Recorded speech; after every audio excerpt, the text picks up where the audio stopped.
Hello student, expert गुरुजी में आपका स्वागत है। आज हम आपको पढ़ाने वाले हैं कंप्यूटर बेसिक का अपना एक टॉपिक विंडोज़। बेसिकली सबसे पहला टॉपिक हमारा होता है कंप्यूटर फंडामेंटल। तो कंप्यूटर फंडामेंटल क्या होता है? कंप्यूटर फंडामेंटल कंप्यूटर की थ्योरी होती है, जैसे कि कंप्यूटर क्या है, इसके अंदर जो पार्ट आते हैं रैम, रोम, हार्ड डिस्क, ये सब पूरा थ्योरेटिकल पार्ट है। ये आपको हम इसके नोट्स प्रोवाइड करा देंगे, आप मुझे कमेंट करिए। तो इसके बाद सेकंड स्टेप आता है हमारा विंडोज़। तो विंडोज़ दूसरा जो है, इसके अंदर हम पढ़ेंगे कि कंप्यूटर के अंदर वॉलपेपर कैसे चेंज करते हैं, फोल्डर कैसे क्रिएट करते हैं, कीबोर्ड, माउस, सारी चीज़ें विंडोज़ में कवर करेंगे। तो चलिए स्टार्ट करते हैं विंडोज़। देखिए अब हम अपना देखते हैं। सबसे पहले माउस। देखिए ये होता है हमारा माउस, और माउस की स्ट्रक्चर समझिए। माउस के 3 पार्ट होते हैं। फर्स्ट वन, पहला पार्ट, दूसरा पार्ट, तीसरा पार्ट। तो पहला पार्ट, दूसरा पार्ट एंड तीसरा पार्ट, ये तीसरा पार्ट। तो इस पार्ट को हम बोलते हैं लेफ़्ट क्लिक। ये हमारा क्या कहलाता है? Left click. और ये जो पार्ट होता है ये कहलाता है हमारा राइट क्लिक। इसका और ये तीसरा पार्ट जो होता है ये कहलाता है हमारा व्हील। इसका काम, व्हील का काम क्या होता है? पेज को ऊपर नीचे करना। इस तरह से हमारा काम व्हील काम करता है। ठीक है, अब हम पढ़ते हैं दूसरा चीज़ है, हम पढ़ते हैं कीबोर्ड के बारे में, जानते हैं कीबोर्ड क्या होता है। देखिए ये हमारा कीबोर्ड का स्ट्रक्चर होता है। बेसिकली हमारा जो कीबोर्ड होता है 3 तरह से वर्क करता है, 3 पार्टों में डिवाइड होता है हमारा कीबोर्ड। पहला पार्ट होता है ये फंक्शन कीबोर्ड, ये होता है फंक्शन कीबोर्ड। दूसरा होता है न्यूमेरिक कीबोर्ड, ये हमारा क्या है? Numeric keyboard. और तीसरा होता है मेन कीबोर्ड। तो तीसरा पार्ट जो होता है, जितना भी और होगा, ये हमारा क्या कहलाता है? Main keyboard. ये 3 पार्ट्स का हमारा कीबोर्ड होता है। फंक्शन कीबोर्ड जिसमें 12 की आएंगी, F1, F2, F3, इस तरह से 12 की आएंगी। न्यूमेरिक कीबोर्ड में नंबर्स आते हैं। बाकी और जब होता है ये हमारा मेन कीबोर्ड होता है। तो हम बारी बारी से इसके बारे में जानेंगे, इन फंक्शंस के बारे में, इन कीबोर्ड के बारे, बटन्स के बारे में हम जानेंगे, ये क्या काम करती हैं, कैसे होता है, यूज़ होता है। आइए देखते हैं। देखिए ये हमारा जो कीबोर्ड होता है, इसका जो बटन्स होते हैं डिफरेंट जगह यूज़ होता है। टैब का मैं सिर्फ आपको यहाँ पर नोटपैड के टर्म्स में बता रहा हूँ कि इन बटन्स का क्या क्या यूज़ होगा। सबसे पहले आता है हमारा टैब बटन।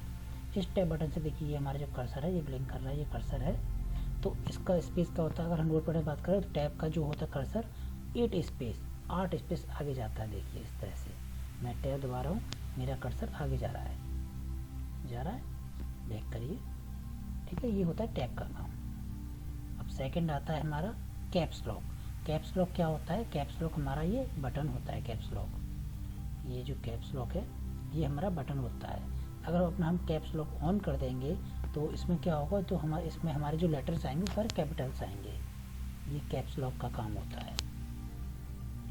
ठीक है, और कैप्स लॉक को अगेन कर देंगे तो हमारे सारे लेटर कैसे आएंगे? हमारे छोटे, स्मॉल लेटर। हमारे सारे लेटर्स क्या आ रहे हैं? छोटे। ठीक है, अब से अगर नेक्स्ट बटन आता है हमारा शिफ्ट। नेक्स्ट बटन कौन सा आता है? हमारा शिफ्ट। तो शिफ्ट क्या होता है? शिफ्ट का काम एक बटन की तरह ये यूज़ करते हैं। देखिए जब हमारा कैप्स लॉक ऑन है तो नंबर्स हमारे क्या आ रहे हैं? कैपिटल। ठीक है, नंबर्स कैसे आ रहे हैं? कैपिटल। लेकिन अगर हम शिफ्ट दबा के यूज़ करेंगे, मीन्स अगर हम शिफ्ट दबा के यूज़ करते हैं तो लेटर हमारे कैसे आएंगे? स्मॉल। ये होता है शिफ्ट। और इसी की अपोजिट अगर कैप्स लॉक ऑफ है, कैप्स लॉक क्या एक बटन है जिससे हमारे लेटर छोटे और बड़े होते हैं। अगर कैप्स लॉक ऑफ है तो यानी कि स्मॉल हमारे स्मॉल आएंगे, लेकिन कैप्स के साथ, शिफ्ट के साथ लेटर हमारे कैसे आएंगे? कैपिटल। ठीक है, क्लियर हो गया। नेक्स्ट आता है कंट्रोल। कंट्रोल क्या करता है? कंट्रोल अकेले वैसे कुछ नहीं करता है।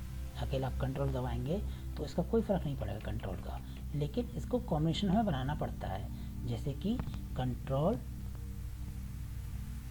प्लस ए। कंट्रोल प्लस ए का मतलब होता है जो आपने जो टेक्स्ट लिखा हुआ है नोटपैड में, आप कंट्रोल ए दबाएंगे तो पूरा सेलेक्ट हो जाएगा, कंट्रोल ऑल। ठीक है, इसका मतलब क्या था, पूरा आप सेलेक्ट कर सकते हो पूरे नोटपैड में आपने जो भी टाइपिंग किया हुआ है, कंट्रोल से सेलेक्ट हो जाता है। और कंट्रोल एक्स से क्या होगा, ये पूरा कट जाएगा, गायब हो जाएगा। एंड कंट्रोल वी से वापस आ जाएगा। ये कुछ कमांड होती हैं। प्लस वी से ये पूरा पेस्ट हो जाएगा, इसे हम बोलते हैं पेस्ट होना। ठीक है, अब सेकंड आता है, एक नेक्स्ट एलिमेंट आता है फंक्शन। ये नंबर, ये फंक्शन की, इसे फंक्शन बटन बोलते हैं इसको। इसका काम क्या होता है, इसके ज़रिए हमारे जो लेटर्स होते हैं फंक्शन, इसमें अच्छे से नहीं दे रखा है, एक मिनट स्टूडेंट्स, इसमें जो है ना ये बटन थोड़ा फंक्शन बटन होता है। ये इसमें क्या है, इसके अंदर ब्राइटनेस का ये इसमें दे नहीं रखा है। अगर आपको स्क्रीन की ब्राइटनेस बढ़ानी है या कम करना है तो जैसे ये हो रखा है ना, नहीं इसमें है नहीं बटन ब्राइटनेस का। तो ब्राइटनेस का, वॉल्यूम का, काफ़ी सारी चीज़ें होती हैं फंक्शन की के साथ ही यूज़ करी जाती हैं। फिर किसी और कीवर्ड में आप चेक कर सकते हैं, ये होगा आपका। अब नेक्स्ट आता है अल्टर। ये जो अल्टर बटन आता है, अकेले ये भी कुछ नहीं करेगा, अल्टर बटन कुछ नहीं करेगा इसके अंदर। लेकिन अगर मैं यूज़ करूँ, अगर मैं बात करूँ किसकी, कॉम्बिनेशन की, तो अल्टर प्लस ALT F4 एक होती command, ALT plus F4 F4। इससे क्या होगा, आपका सिस्टम कमांड पूछेगा बंद करने के लिए ALT F4 का। देखिए क्या आपको ये जो भी कोई प्रोग्राम चल रहा होगा उसको बंद करने के लिए, या कोई भी एक्शन हो रहा होगा उससे बाहर निकलने के लिए ALT F4 का यूज़ करते हैं। विंडो सिस्टम बंद करना हो तो ALT F4 का यूज़ करते हैं। तो ये होता है अल्टर का यूज़, अकेले कोई काम नहीं करता है। और अल्टर का ऐसा नहीं है, मैं आपको सिर्फ यूज़ नोटपैड में बता रहा हूँ। काफ़ी सारी चीज़ में, जैसे एक लैंग्वेज आपकी प्रोग्रामिंग सी, अल्टर उसका काम कुछ और आएगा, हर चीज़ में हर चीज़ अलग अलग आएंगी इसमें। मैं आपको सिर्फ नोटपैड में बता रहा हूँ। ओके, अब देखिए ALT F4 अल्टर में प्लस F4 दबाया तो ये कमांड आ गई। अब इस कमांड को हमें हटाना है, तो इस कमांड को हटाने के लिए हम यूज़ करते हैं